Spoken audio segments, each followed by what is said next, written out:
Hello, in this video we want to solve for these values.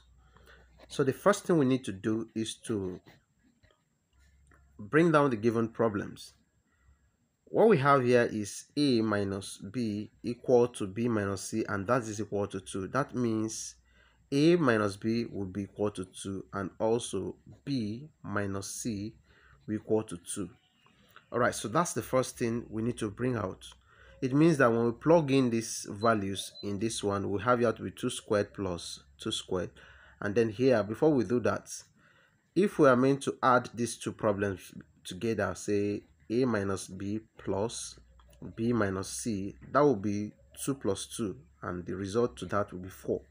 And of course, if you simplify this, you can see that minus b plus b will be 0. So you literally have a minus c to be equal to 4. So let's do direct substitution of all these parameters into this value.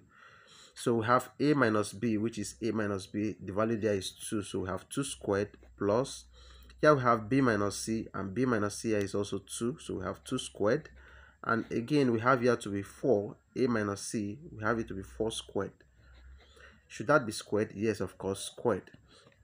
So here becomes 4 plus 4 all over 16, and 4 plus 4 is 8 over 16, and if you divide this, then you have 1 over 2. So the best option for this is option D. Please like this video and subscribe to my YouTube channel. Turn on the notification for more videos on this SAT.